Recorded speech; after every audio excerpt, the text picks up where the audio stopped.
kahit ibigay namin to sa inyo ng less than.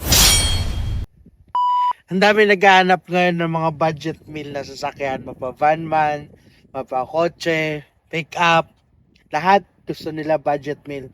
Hindi ko maintindihan kung anong ibig sabihin ng budget meal. Ba't ba budget meal tinawag siya?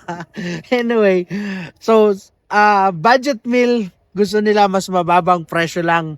So, affordable na sasakyan. Kaya ngayon, meron ulit kami sa inyo ipapakita. Ito, pang farm to. O sa mga naghahanap dyan ng sasakyan, yung mga may farm, yung may mga pangarga, o pwede nyo tong silipin. We have here right now, Isuzu D-Max 2004 model, manual transmission, diesel engine. At napakagwapo pa niya. Tingnan nyo.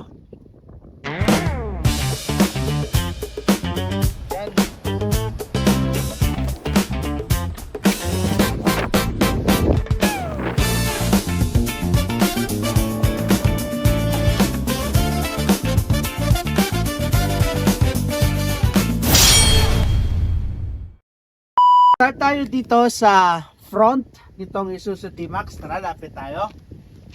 Kung makikita nyo dito, expected since this is 2004 model, medyo old na talaga siya.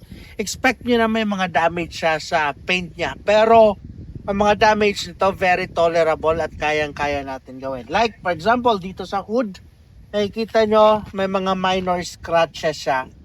Yan, may mga scratches, siguro inapakan to ng mga pusa or kung ano man, pero kayang-kaya natin gawin. At itong color niya, parang galing siya sa roof, napapatakad ng kulay. Nakikita ba nila? Pakita mo. Yan, itong kulay na to. Yan. So, ano siya, yung kalawang ang naging kulay niya. Pero tinanong ko na to sa pintor, madali lang daw yan. Ibabuff natin, papalihan natin, tapos kung may mga matitira-tirang damages, ipapa-repaint natin. Tapos dito sa bumper niya, ito, plastic po itong bumper niya, pero ang ganda pa ng pagkaka-fix niya. Wala po yan kalampag, hindi yan kumakalampag kapag tinatakbo. Sa headlight naman ito, naka-original headlight pa siya, yung sa Isuzu D-Max pa talaga, hindi pa napapalitan. Naka-halogen bulb din yan, tapos wala din naman siyang basag, pero di ko lang sure bakit may moist siya sa loob. Papacheck na lang din natin yan. Tapos ipapalinis din natin dito. Tapos syempre nakapag-lamp din po siya. Yan. Hanggang dito sa kabila. At ito pa maganda. Naka-white plate na po siya. Okay? Sa side naman itong D-Max, again, meron ulit siya mga minor scratches. Ayan o. Ayan. So kung medyo maselan ka, well, pwede natin itong ipa-repaint. Pero syempre at your own expense. Kasi mura lang din namin ito ibibigay. Tapos, may mga dents yan, madadala na yan, syempre, pag na-repaint yan. Okay. Tapos, dito sa tires niya, more or less, mga 70 or 80% yung tire tread niya dito sa front at hanggang doon sa likod. Tapos, ito, naka-disc brake siya sa front, naka-drum brake din sa likod, tapos naka-alloy ring. Tapos, ito, naka-step board na rin siya. Yan. And of course, accessories niya, naka-rain visor. Para-rain visor pa rin naman siya. Tapos ito lahat yan, all stock. Yan. Makikita nyo, medyo may dumi lang talaga siya sa paint.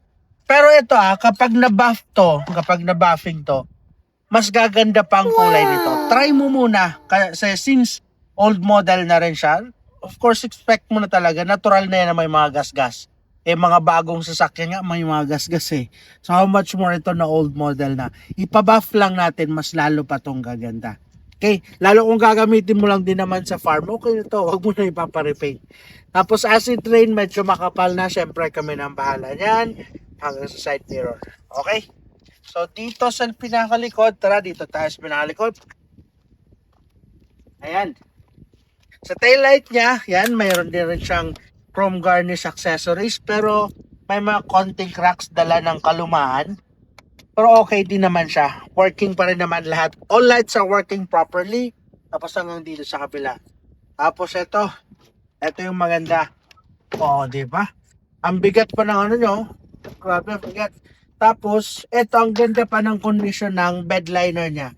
May mga konting kalawang lang, syempre dala ng kalumaan.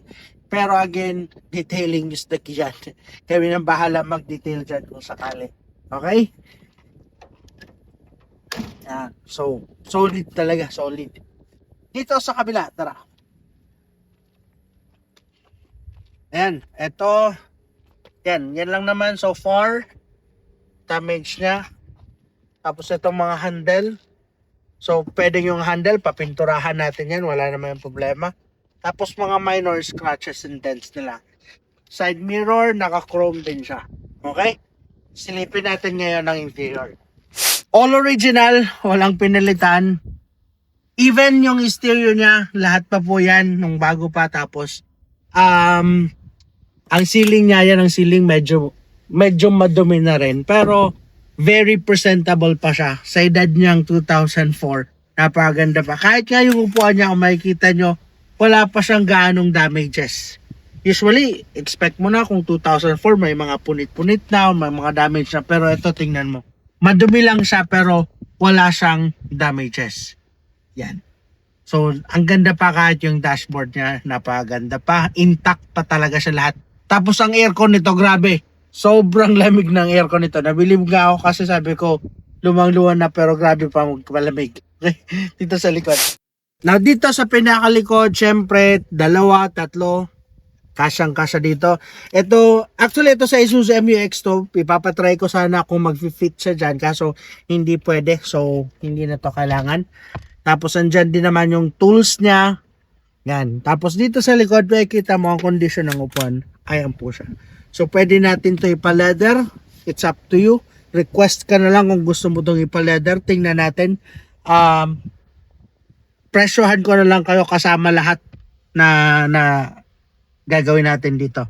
Tapos, ceiling, mattings niya. Aftermarket na yung mattings niya, syempre. Pero, papalinisan na lang natin to. Okay? Ngayon, syempre, mag-test drive tayo. Tama kayo. Asking price namin for this one is 350,000. At syempre, yung price na yan is still negotiable upon viewing. So, kung gusto niyo naman as is, where is na tayo, wala na kaming gagawin kahit ibigay namin to sa inyo ng less than 300,000, pwede natin pag-usapan. Kung as is, where is na, wala na kaming gagawin. Pero, kung kami na ang gagawa, like ngayon, syempre after ngayon, idadali na namin to sa mekaniko. Tapos, ipapaayos namin yung mga damages sa paint. Magpapa-interior, exterior detailing kami. Tapos, itong stereo, kasama din po yung transfer of ownership.